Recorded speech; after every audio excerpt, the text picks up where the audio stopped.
Hello guys! Welcome po sa Stock Market for Beginners. Ito po ang Before You Invest in the Stock Market series. Lesson number 3. Ang topic po natin ngayon, invest in these first before you try stocks. Dito ka muna mag-i-invest bago mo subukan ng stock market. Bakit? Ang stock market po ay isang market-based investment. Yung investment po natin, pwedeng bumili, pwedeng ibenta in the open market. It is governed by the law of supply and demand. Ang ibig pong sabihin, yung presyo po niya goes and up and down at napaka-volatile po niya, no? Tsaka ko na po i-expound no in future lesson ano ba itong stock ito ba market-based na to ng mga instrument or investment po, no? Ang ibig ko lang pong sabihin po, hindi po siya masyadong intuitive for beginners. Marami pong baguhan sa stock market ang nahihirapan. Bakit ganon? Bakit ganon? Bakit gumagalaw? Nahihirapan i-wrap up yung head po nila no, sa ganitong bagay.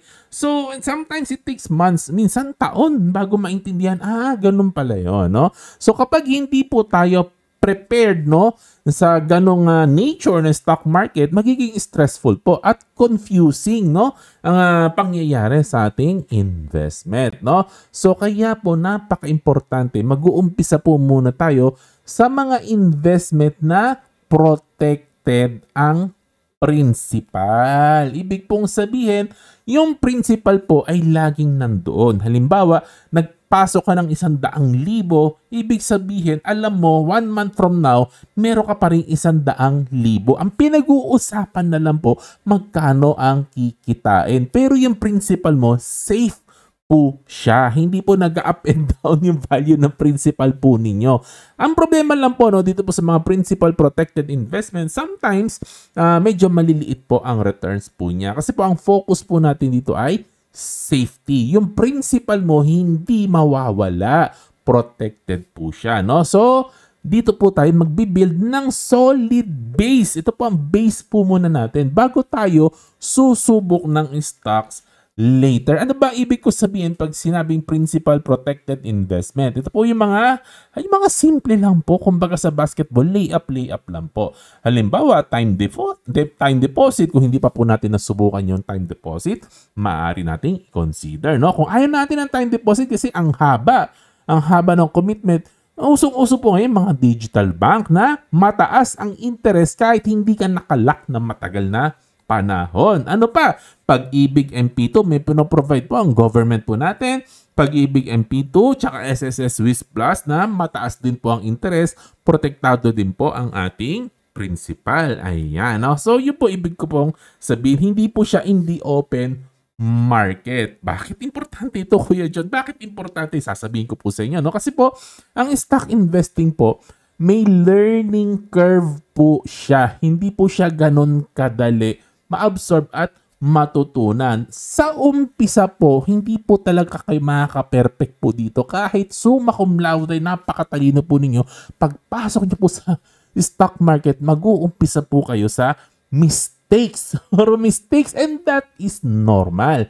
Dahil po, dahan-dahan lang po kayo mag-i-improve no? Through time and experience, makaka-gain po kayo ng wisdom. Kahit nga po yung experienced investor, no, nagkakamali. So, dapat po talaga later on, pag kinonsider natin ang stock market, mag-uumpisa tayo sa maliit na puhunan lang pag nag-umpisa po tayo sa stock market. Ganito po siya.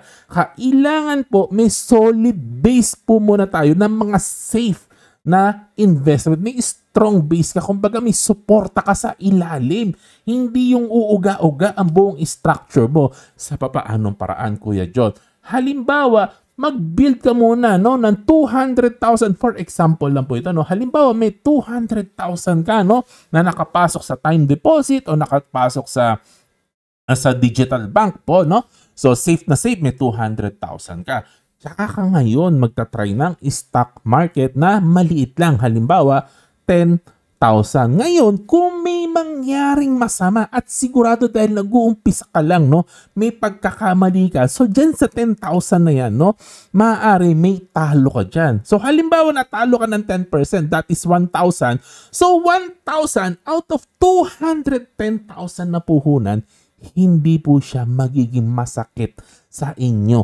Maa-absorb po ninyo yung maliliit na losses. Kaya po napaka-importante in practical sense, meron po muna kayo na solid base, no, ng principal protected na mga investment. Para pag may mga shock po kayo, may mga errors po kayo, hindi po siya big deal.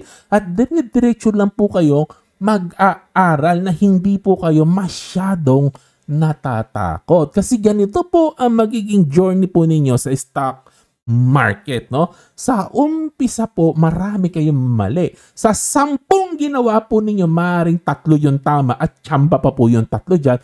7 ang mali. So, matatalo ka. Mawawalan ka ng pera. Let's say 10-20%, talo ka.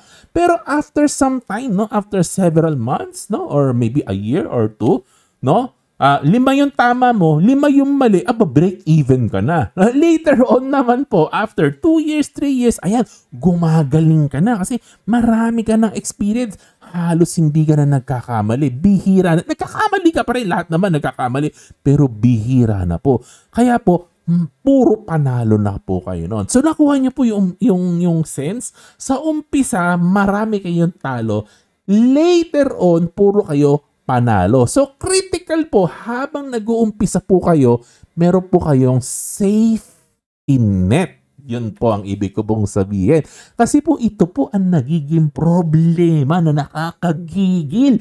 Marami po kasi talagang tao po, no? Marami po ako nakakausap, OFW. May mga kaibigan ko na hindi OFW na maraming pera, binabagsak agad nila, 100,000, milyon agad sa stock market. Walang masyadong experience, walang masyadong knowledge, walang masyadong aral. No, talagang tapang lang, no? Tapang lang talaga. Ayun. Yun, after a while, umiiyak na at nagsisisi na at hindi na malaman ano ang gagawin.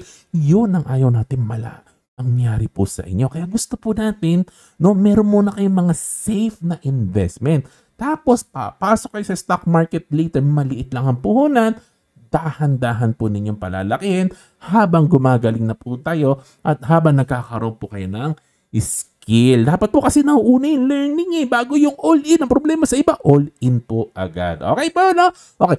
Special mention lang po, MP2 kasi maraming interested sa MP2 po, no?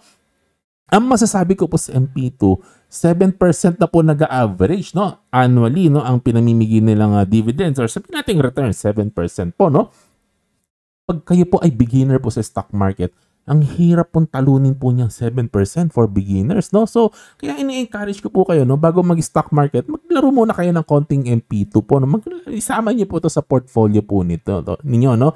Kasi may learning curve nga po ang stocks. So hindi po ganun kabilis bago kayo gumaling at matatalo po ninyo yung 7% po niya. Sa umpisa, chill lang po. At i-consider nyo rin po itong si MP2. Kasi ang focus po natin, building a strong and steady base. Okay po, no? So in conclusion po, yun nga po, paulit-ulit, sorry, parang sirang plaka.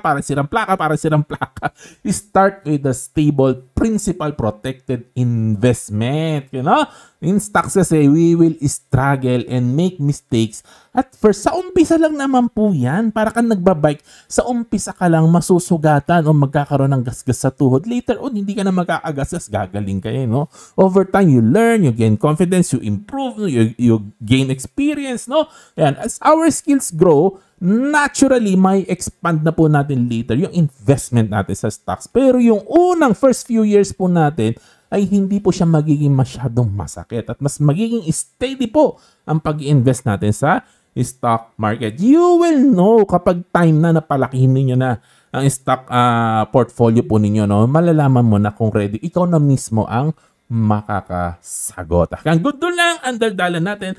Always watch out for more tutorial. God bless po sa inyo.